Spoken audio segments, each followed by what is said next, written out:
Today I'm back to talk to you a little bit about the structure of the rainforest. So we'll start with the quintessential part of the rainforest, and that is the main canopy layer of trees. Now, when you see aerial photographs or drone shots of rainforest, what you'll see is this kind of thick carpet of green tree tops, and this is what we refer to as the canopy. And it's very, very thick, it's very dense, and it blocks a lot of light from reaching the forest floor. And that's quite a lot of space underneath that it casts into darkness. So in the canopy, we're talking about sort of 25 to 35 meters tall here. We've got this very, very thick layer, and it blocks the light out to much of the forest below. Now, as you can see, the canopy is supported by these incredibly long tree trunks and these very, very wide buttress roots. And remember, when we talk about adaptations in the rainforest, one of the adaptations is these incredibly wide roots. It makes sense, doesn't it? Okay, the taller you are, the bigger your feet would be, because you wouldn't want to fall over. So they have to have a very wide basis to provide that stability to grow so tall. Now, it doesn't just stop here. Some of our trees actually grow out above the canopy layer and right into our title up there. And these are called the emergent layers. And in some cases, this can actually grow to 40, even 50 meters high above the ground. They can be incredibly huge. So they're all there poking out of the top. And the question is now, what happens underneath this canopy? Is it this dark, empty space, or is there a little bit more to it than that? Well, as you'd expect, you have some plants growing at ground level. So you have small bushes and shrubs and trees that are kind of on their way up to reaching those heady heights with the rest of them. Maybe there's been a tree that's fallen, a little bit of sunlight's gotten through, and we've got some new trees sprouting up to fill that gap. The space in the rainforest doesn't stay empty for long. So what we've got is this thick layer of underbrush here on the forest floor, and we call that the shrub layer. Made out of, you guessed it, shrubs. And I'm going to interject this with a photograph of myself climbing through the shrub layer.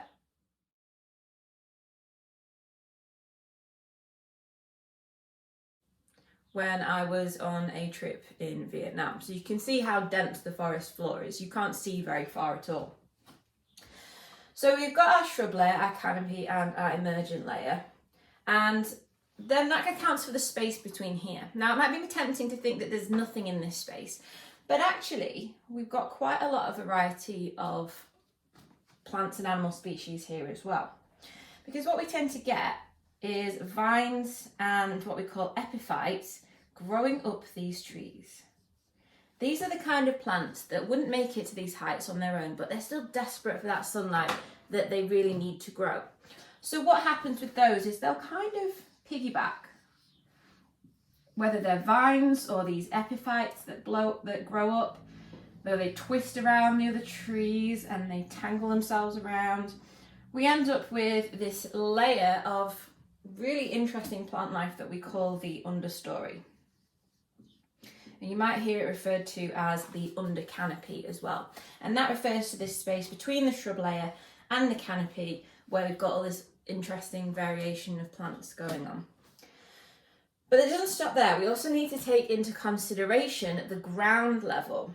And that starts with that layer of fallen organic matter across the floor of the forest. You wouldn't be walking on bare soil, you'd be walking on that litter layer. And you remember that's one of our stores of biomass. So there'll be a thin layer of litter down there from dead plants, fallen trees, dead animals, and droppings left behind.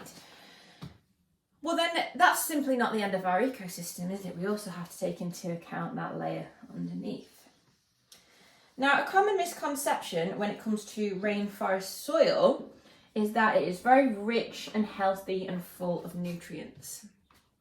Well, of course it is, surely, because of all this variety of plant life that it can support, it must be full of nutrients. Well, There's the misconception. Because the rainforest soil is actually very, very thin. In some places it can only be a few centimetres thin. It's very thin soil indeed compared to if you were to go out into the UK and just start digging down. You might go down 1 metre or 2 metres perhaps before you reach any bedrock underneath. So in the rainforest, the reason the soil is so poor is because it's not a huge store of the nutrients. If you think about those nutrient stores, so your biomass, your litter and your soil, most of the nutrients in the rainforest are tied up in the biomass, so in the plants and the animals. That's where the nutrients are. And the reason for this is that when our litter falls to the ground, our decomposers and our fixing bacteria in the soil work very, very quickly. It's warm here, it's wet here, those bacteria have got the perfect conditions to fix that nitrogen or to break down those organic compounds into nutrients that the trees can use. So what happens in the soil happens very quickly. This litter layer is broken down very quickly. Remember that heat is a catalyst. It speeds up those chemical, biological reactions that are key to this transfer of nutrients.